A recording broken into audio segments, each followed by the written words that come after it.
What's up, you guys? My name is taymnells. You can follow me on all socials, taym.nells, and you're watching Tay Tips Tuesdays. Alright, you guys, I don't know about you, but I do have to admit 2017 was poppin', with the good and the bad, of course. But I mean, I think the best part for me was I accomplished some pretty big goals this year. And seeing that I've accomplished these goals have only motivated me to freaking get it going for 2018. My biggest accomplishment this year was opening up shop for Our Sisters Our Time. I'm so proud of it because it started with just this itty bitty idea of just blogging, and I used to just blog over and over and over about women who are just having these huge successes, from Oprah to even Kim Kardashian. Now that was back in 2015, but now that we're in 2017, I finally have my writers and I am incorporated and I'm ready to get business going. I would say that is my biggest accomplishment for 2017, but with that, I'm not obviously finished. All I did was open up shop. So now what's next? Putting my plan to action. All right, cool. You've accomplished your goal, Taylor. You have a nonprofit called Our Sisters Our Time. So what's next? Why are you here? Why are you talking to us? I'm talking to you guys because there's a lot next and I'm not finished. And just because Our Sisters Our Time is now an official nonprofit doesn't mean the work here is done. Of course, I have a huge goal for 2018. That goal is to make sure I have 3 investors invested in Our Sisters Our Time come December 2018. All right, cool. So I've accomplished one goal for 2017. I've set my goals for 2018, but what's next? Putting the plan to action. Of course, the hardest part is next. Especially in 2018, we got some lazy mofos here, especially our millennials and our internet kids. Yes, I'm guilty of being a millennial child. I am very lazy, so I will do whatever it takes to get the job done fast. Except when it comes to business, you never just do and take the shortest route. You always do what you gotta do to make sure your business is afloat, right? So what am I going to do now to keep my business afloat? As stated, I want 3 investors by 2018 of December, and this is what I'm gonna do to accomplish them. Number 1 is perfecting my business plan. So I do have a business plan.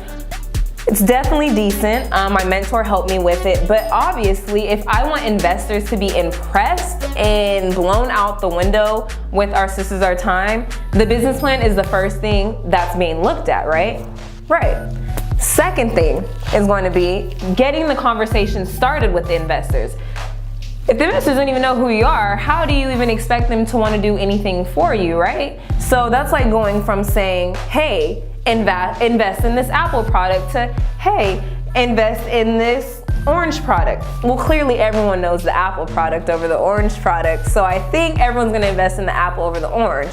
What's the issue with the orange? No one's heard of it, so why would I even trust putting my money into it, right? So same situation. Now I have to figure out, how am I gonna get my name, my brand, Our Sisters Our Time, familiar with these businessmen and women, and whatever investors or whoever it is interested in wanting to be a part of Our Sisters Our Time. So yes, that is number 2, making sure you get your feet wet and you show your face and you show your brand to the investors. Last but not least, one that anyone can apply to anything in life is networking. Networking, networking, networking. No matter where you are, think of it as a network situation. How can I walk away from this event, from this party, with someone in here knowing what Our Sisters Our Time is? Because guarantee you're going to know if I came to the party, the function, the birthday, the dinner, the desk, whatever it is, I'm gonna make sure I walk away with someone being like, oh, that's a girl who says she has a women's empowerment program called Our Sisters Our Time. Dope. All right, you guys, I know you don't really care about Our Sisters Our Time, but I do know you care about how I accomplished the goals in getting Our Sisters Our Time up and running. So I'm here to break it down to you, starting with number 1, which is take note and believe in yourself. So what does that mean? Take notes, write it down, or plaster it on a wall that you wake up to every day so that you see it in your face. Or like me, have a screensaver of it and you're reading it no matter what. I don't know about you, but I'm on my phone 24/7, so I know if I see Our Sisters Our Time on my phone, we're good to go.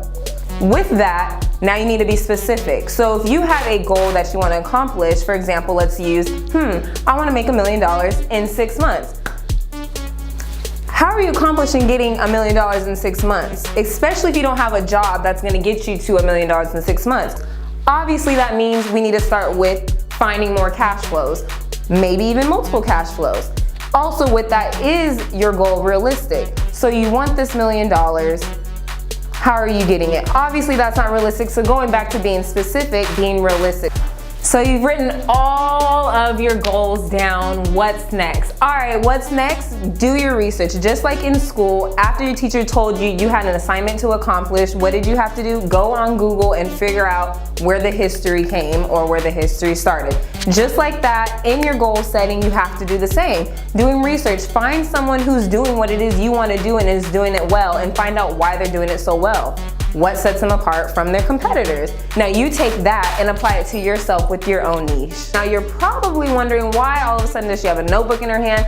That's because number 3, putting the plan to action is the most crucial part in accomplishing your goals. Obviously, it's taking that first step, right? So starting with number 1, which is organization. So you gotta definitely be organized, whether it's having calendars so you're always up to date on what's coming next on your schedule. Consistency, staying consistent on either those that you're trying to reach out to network with, or being consistent with yourself, which is working on your craft to get better at what it is you're trying to accomplish at the end of the day. With that being said, takes us to time management.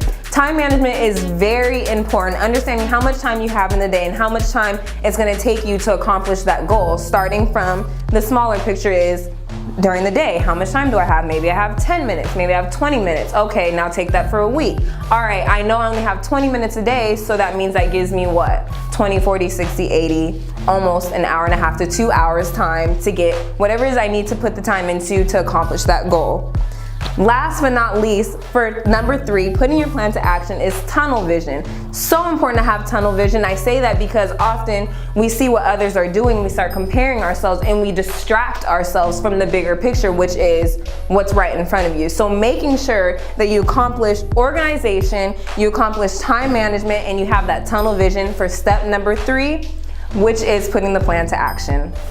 All right, so I know I just gave you guys a mouthful of stuff to walk away with, so I'm actually gonna have you walk with an analogy instead, because I really want you to accomplish your goals in 2018. Leaving you with the food analogy, starting with the main dish. When you have a main dish, obviously, what's the next steps? Finding the ingredients to get that main dish. Just like taking those first 2 or 3 steps to accomplish your goal. Now that you know that there's ingredients, that there are steps to be taken to get to that goal, to get to that main dish, you need to understand them, because if you don't understand them, you can't repeat the process over again. So now it's understanding the ingredients, understanding the steps and the process needed to move forward. Now that you've done that, you've created your goal. Your goal is here, it's said and done, but you're not finished because it's time to reflect. Gotta critique yourself. How's the food taste? How was your goal? Did you actually accomplish it? Is it what you wanted, or was there things you needed to do to perfect it? So what do you like about the steps you took? What don't you like about the steps you took? What do you like about the ingredients that you were given? What don't you like about the ingredients that you tried to make this recipe happen?